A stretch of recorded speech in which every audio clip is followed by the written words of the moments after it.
Hello అండి, అందరికీ నమస్కారం. ఈరోజు మనం ఇన్స్టెంట్‌గా బ్రేక్‌ఫాస్ట్ రెసిపీ ఎలా ప్రిపేర్ చేసుకోవాలో చూద్దాం.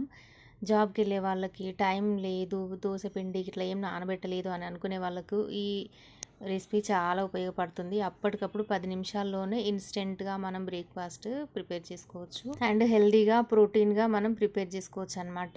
అయితే ఇప్పుడు ప్రిపరేషన్ చూసేద్దాం రండి. ముందుగా ఒక 2 కప్పులు ఎర్రపప్పు తీసుకోవాలి. తీసుకొని ఒక 2 సార్లు మంచిగా వాష్ చేసుకొని దాంట్లో ఒక గ్లాస్ వాటర్ వేసి నానబెట్టాలి. నానబెట్టడం అంటే ఒక 5 నిమిషాల పాటు అలా పక్కన పెట్టేసేయాలి. ఈలోపు మనం పల్లీ చట్నీ చేసేసుకుందాం. ముందుగా వేయించుకున్న పల్లీలు, ఒక 2, 3 పచ్చిమిర్చి, కొద్దిగా జీలకర్ర, అలాగే పుట్నాల పప్పు కొంచెం వేసుకొని ఒక 4 కొబ్బరి ముక్కలు, అలాగే కొద్దిగా చింతపండు వేసి ఒక 4 వెల్లుల్లిపాయలు పొట్టు తీసి వేసుకోవాలి. నెక్స్ట్ ఇందులోకి తగినంత ఉప్పు వేసుకొని కోర్సుగా గ్రైండ్ చేసుకోవాలి. తర్వాత నీళ్లు వేసుకొని తగినన్ని నీళ్లు వేసుకుంటూ మెత్తగా మంచిగా మిక్సీ పట్టేసుకుంటే మనకి చట్నీ ఈజీగా రెడీ అయిపోతుందండి.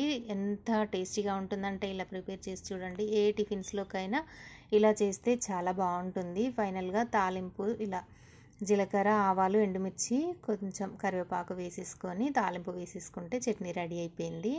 ఇంకా ఇది కూడా ఒక 5 నిమిషాల్లోనే ప్రిపేర్ చేసుకోవచ్చు అనమాట. ఇంకా ఈ చట్నీని మనం అలా పక్కన పెట్టేద్దాం.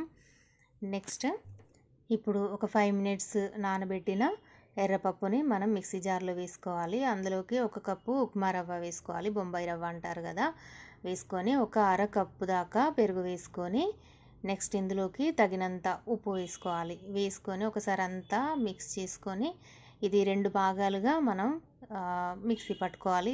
కొన్ని వాటర్ యాడ్ చేసుకుంటూ ఇలా దోశ పిండి మాదిరిగా మంచిగా మిక్సీ పట్టుకోవాలి మెత్తగా.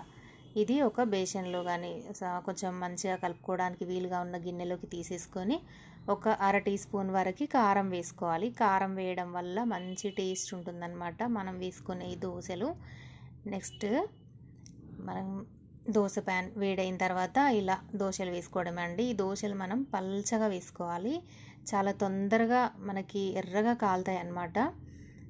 మందంగా వేసుకుంటే బాగోదు, పల్చగా వేసుకోవాలి. పల్చగా వేసుకోవడానికి బాగుంటుంది, మంచిగా వస్తుందన్నమాట. ఇబ్బంది పడే అవసరం ఏమీ లేదు. కొంచెం నెయ్యి కానీ ఆయిల్ కానీ వేసుకుంటూ ఇలా 2 వైపులా కాల్చుకోవాలి.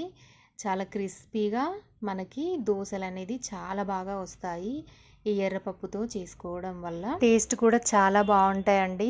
తప్పకుండా ఒకసారి ట్రై చేయండి. మీకు ఎలా వచ్చిందో కామెంట్లో చెప్పండి. వీడియో నచ్చితే లైక్ చేసి ఛానల్ని సబ్స్క్రైబ్ చేయండి. Thank you.